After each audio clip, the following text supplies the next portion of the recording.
Hello everyone, welcome to my channel. আজি মই আপোনালোকৰ লগত লৈ আহিছো নতুন ভিডিও। চীনৰ সকলো ধৰণৰ প্ৰবলেম বিলাক মই আপোনালোকৰ এই ভিডিওত আপোনালোকে পাব। তে স্কিপ নকৰিব। কমেন্ট বিলাক চাই কিনে মই এইটো ভিডিও বনাইছো যে আপোনালোকে এইটো টেনচন বুলি কয়। এই টেনচনৰ ফাকেদি যদি খুটা জাম লাগি থাকে তেতিয়া হলেও আপোনালোকৰ খুটাবোৰ কাটি থাকিব। তাৰ পিছত মই আজি দেখাম যে এইটো প্লেটটো যে আছে তলৰ প্লেটটো মই অলৰেডি খুলি থৈছো, কিন্তু আপোনালোকক দেখাবৰ কাৰণে মই দেখাইছো। এনেকে খুলি লৈ কিনে স্ক্ৰুড্ৰাইভাৰৰ সৈতে খুলি ল'ব। খুলি লৈ তাৰ পিছত তলৰ খুটাবোৰ কিহৰ কাৰণে কাটে আৰু ওপৰৰ খুটাটো কাটি কাটি যায় আৰু কোন কাপোৰত কি বেজি ল'ব লাগে সেইটোও মই কৈ দি আছো। যদি আপোনালোকৰ ডাবল মেচিন হয় তেতিয়াহলে আপোনালোকে 18 নম্বৰ বেজি ল'ব লাগিব, আৰু যদি সিঙ্গল মেচিন হয় তেতিয়াহলে 16 নম্বৰ বেজি ল'লে হ'ব। আৰু এইটো মই এতিয়া দেখাইছো সেটিংত চাওক। এইটো সেটিং বুলি কয়, দেখিছে এই তলৰ যেটো এইটো আছে মেচিনটো সেইটোক সেটিং বুলি কয়। এই সেটিংত দেখিছে খুটা এটা জাম লাগি গৈছে। এইটো আপোনালোকে নাজানিব পাৰে, যদি এনেকে প্লেটটো খুলি কিনে চাই তেতিয়া গম পাব পাৰে। এটা খুটা লাগি থাকিলেও আপোনালোকৰ খুটাটো কাটি কাটি যাই থাকিব। তাৰ ওপৰত মেচিনৰ এইটো ববিন কেছটো প্ৰবলেম দেখাব, যে ববিন কেছটো আপোনালোকে নতুন লগালেও তাৰ পিছতো আপোনালোকৰ ববিন কেছটো যিমানে নতুন লগাক তথাপিও আপোনালোকৰ চিলাইটো ভাল নহব, কাৰণ গুটি গুটি উঠি থাকিব। সেইবাবে আপোনালোকে এইটো মই ভিডিওটো আপোনালোকৰ বাবে উপযোগী বুলি ভাবো। সেইবাবে মই এইটো ভিডিও বনাইছো, আপোনালোকে চাই লওক।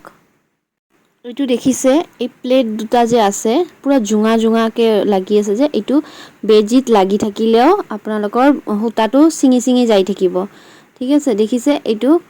এই চাওক মই ঘূৰাই দেখাই দিছো এই বেজিটো উঠালে।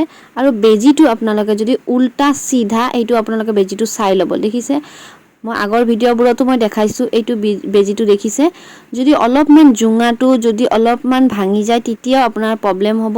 তাৰ ওপৰত আপোনালোকৰ বেজিটো যদি উল্টা লগায়, যেটো চেপ্টা সাইড আছে সেইটো আপোনালোকৰ ভিতৰ সাইড হ'ব। দেখিছে মই কেনেকে বেজিটো লগাইছো। বেজিৰ যদি অলপমান তেৰা হয় তেতিয়াও আপোনালোকৰ মেচিনত খুটা কাটি যাই থাকিব আৰু ছিঙি ছিঙি যাব। তাৰ ওপৰত এইটো যে টেনচন কও মই যে টেনচনটো ঘূৰাই দিলে যদি টাইট কৰে তেতিয়াহলে আপোনাৰ তলৰ খুটাটো ছিঙি নাযাব, ছিঙি গলেও মানে ঠিক হৈ যাব। এতিয়া মই চাফা কৰি দেখাই দিছো, কাৰণ ময়ো যেন লেতেৰাকে মই ৰাখিছো, কাৰণ আপোনালোকক ভিডিও এটা বনাবৰ বাবে মই এনেকে ৰাখিছো। আৰু আপোনালোকক দেখাই এনেকে চাফা কৰি থাকিব। আৰু সদায় চিলাই হোৱাৰ পিছত যিকোনো আপোনালোকে কাপোৰ চিলাওক তাৰ পিছত আপোনালোকে তেল দিবলৈ নাপাহৰিব। তেলটো দিয়ে থাকিব। ঠিক আছে, সকলো মানে যিবিলাক মেচিনৰ দোকান থাকে সেইবোৰত আপোনালোকে এভেইলেবল পাই যাব মেচিনত দিয়া তেল। আৰু এইটো সূতাটো দেখিছে মই হাতেদি এইটো ওলাই আনিম, এতিয়া টানিলে ওলাই আহিব। কিন্তু এনেকুৱা যদি জাম লাগি থাকে, দেখিছে এনেকে সূতা যদি লাগি থাকে এটা বা অকমান যদিও পেচ খাই যায় তেতিয়াও আপোনালোকৰ প্ৰবলেম দিব। আৰু মেচিনৰ যিটো বেজি হয় এই বেজিটো যদি অকমানো উল্টা হয় তেতিয়াহলে এই দুটা প্লেটৰ মাজত জাম মানে টাইট হৈ যাব। তাৰ পিছৰ পৰাও আপোনালোকৰ সূতাটো ছিঙি ছিঙি যাই থাকিব আৰু চিলাই একেবাৰে ভাল নহব। তে এনেকে আপোনালোকে যদি কৰি চাই তেতিয়াহলে আপোনালোকে দেখিব যে মেচিনৰ প্ৰবলেম বিলাক লাহে লাহে ঠিক হৈ গৈছে। তে মই এনেকে দেখাইছো। আপোনালোকৰ যদি ভাল লাগিছে লাইক শ্বেয়াৰ কমেন্ট সাবস্ক্ৰাইব কৰি দিব। আৰু নতুন নতুন ভিডিও লৈ আপোনালোকৰ বাবে আহিম। আৰু ইমান মৰম দিয়াৰ বাবে আপোনালোকক বহুত বহুত ধন্যবাদ দিছো। আৰু আশা কৰো মই আগলৈ আৰু ভিডিও বনালে আপোনালোকে আকৌ মৰম দিব। চিলাইবোৰ তলৰ চিলাইটো যদি আপোনালোকৰ কাটি থাকে চিলাইটো তেতিয়াহলে আপোনালোকে টেনচনটো টাইট দিব। আৰু যদি ওপৰৰ চিলাইটো আপোনালোকৰ কাটে তেতিয়াহলে টেনচনটো লাহে লাহে ঢিলা কৰি থাকিব। আৰু তলৰ চিলাইটোও যদি আপোনালোকৰ ছিঙি থাকে তেতিয়াহলে টেনচনটো যেতিয়া টাইট দিব তেতিয়া চাই ল'ব। এবাৰ লাহে লাহে টাইট দি থাকিব। এনেকে টাইট দি দি কিনে আপোনালোকে চাব আগতে ঠিক হৈছে নে নাই।